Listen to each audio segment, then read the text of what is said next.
Magandang araw po mga kawangis ko mo. Kung saan man sulok ka man ng mundo, ito ang inyong lingkod Anton Olson sa mga kapwa ko OFW dyan sa Middle East.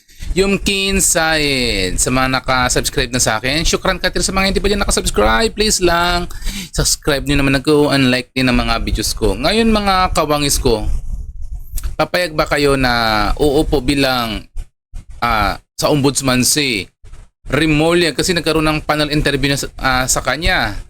Kasi kung ang upo dyan sa ombudsman ay mga Judas, Barabas, Satanas, wag na lang. Di ba? Kasi in-interview na siya ngayon, no? Ngayon, panoorin na natin ang interview sa kanya ng mga panel judges. Let me introduce to you. Swear to tell the truth, the whole truth, and nothing but the truth in this public panel interview of the JBC. So help you God. May we request Secretary Remulla to please proceed to your designated seat in the middle, and for Judge Reyes to please proceed first to the holding area. Thank you, Judge. Your Honors, the first candidate to be interviewed this morning is the Honorable Secretary of Justice, Jesus Crispin C. Remulla. The first to interview Secretary Remulla is the Honorable Attorney Jose V. Mejia. Thank you, Attorney Cuevas. Good morning, Secretary Remulla. Good morning, sir. I understand you were asked in advance to submit your actions and plans should you be appointed as ombudsman. No? Can you please give us the highlights of those action plans that you have submitted? Well, the most important probably is immediate. There's the immediate plans and there's the long-term plans. Well, the plans would really depend on how we view the position. And one thing that I intend to do is to do away with the ombudsman as the office of the ombudsman used as a weapon against people. I think that too much politics goes on in the office of the ombudsman. Too many cases filed in partisan politics, which some meritorious and some may not be meritorious. And I think that we have to do away with many of these that are really meant there to harass people. So the weaponization of the position should not happen and should not be countenanced. Number two, well, we have to have a system to get rid of the backlogs that are pending there, because many people cannot get a clearance for some reason, and some cases are pending for the past 3 years. And I think it's unfair for people to be left holding the bag for something that is maybe a problem with efficiency. And well, as far as the investigations are concerned, then we have to go all out on the investigating many of these or all those who may have violated the law, investigated motu proprio or on complaint of other people. Okay? I think that we just have to hit the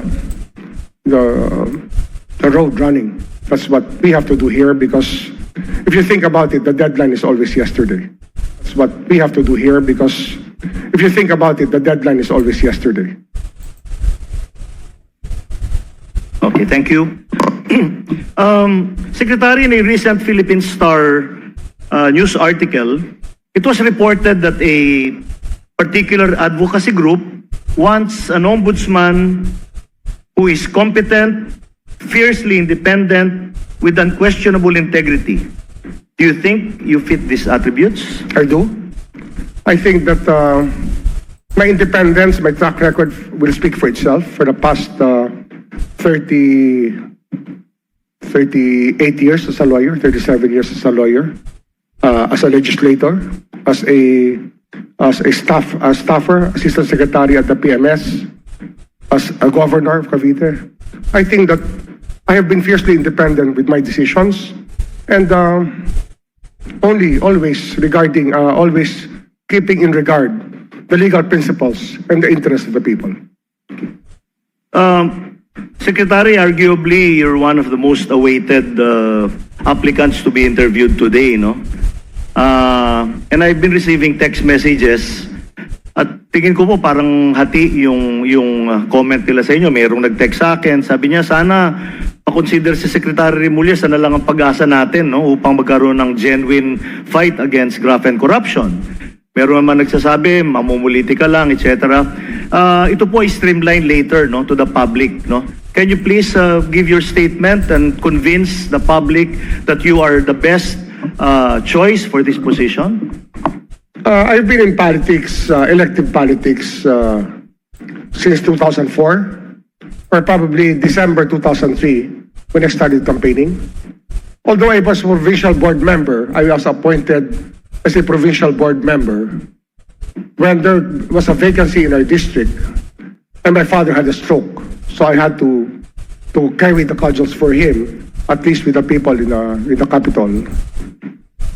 And you'll see that there and then, I refused to run in the 1995 elections because I had other things to do.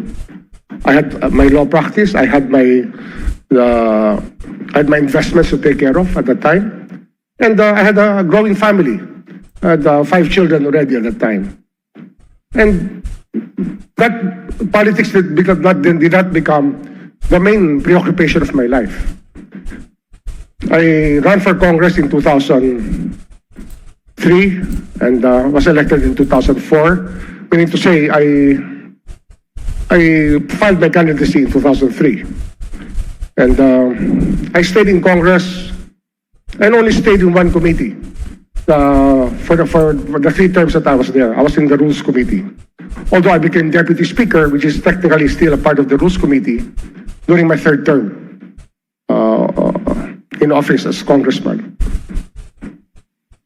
Politics has always been a part of life for us because my father was a governor and he was a politician, but he was an outstanding lawyer during his time. But it was not, politics did not become the be-all and end-all of my life. Before politics, I dabbled in so many other things that I think would be significant in the way I am now right now. I mean, I was formed as a person not because of politics, but politics became me later on. I became involved in politics, and as usual, I'm very passionate with what I do.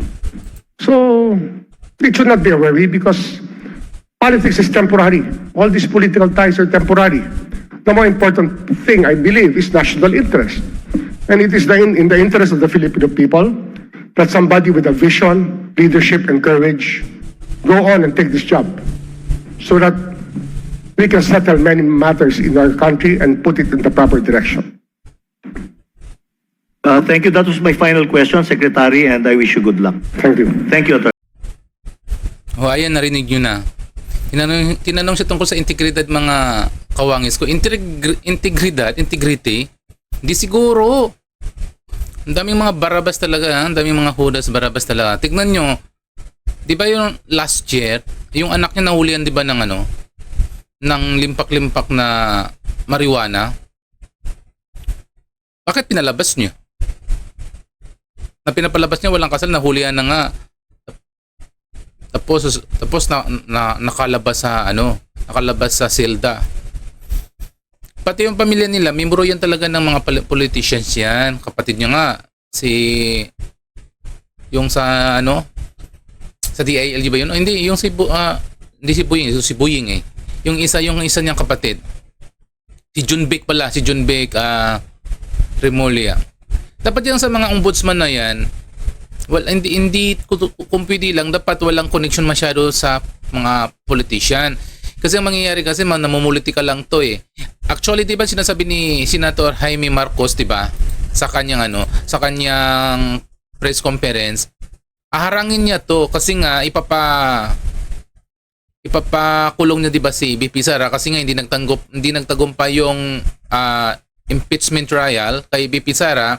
Kaya ang mangyayari, aharangin niya to na hindi makatakbo sa 2028 si BP Sara. Ito ang kanilang yan eh. Ang kanilang pinag-uusapan, kaya pinipilit niya na ang posisyon niya dito sa kanyang posisyon ngayon, pupunta pa sa ombudsman. 'Di ba? Kasi yun ang kanilang usapan yan eh. Tingnan mo, pumipilit na makaupo siya diyan sa ombudsman. Kaya yung mga hudas, Barabas, Satanas, sana wag nang makaupo sa ombudsman.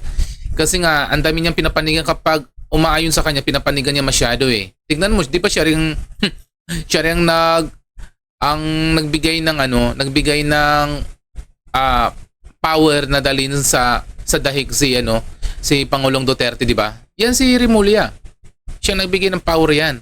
Kahit ang usapan, dalhin mo muna sa sa mga prosecutor bago dalhin sa dahig.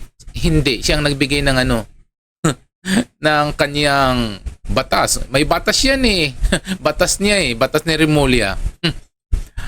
Dating politiko naman to eh. Dati nagtrabaho din dito dati sa sa Congress to eh. Si Remulla. Kaya kung pwede lang dapat yung mga pangit, yung mayroong mga kaso. May kaso to eh. Dapat may mga kaso, wag nang tanggapin dyan sa sa ombudsman. Di ba mga kawangis ko? So sa ngayon yung muna natin, update natin at yan muna ang reaction natin. Sa mga hindi pa dyan na naka-subscribe sa akin, please subscribe my channel and likes din ng mga videos ko. So sa mga OFW dyan, masalam and bye-bye and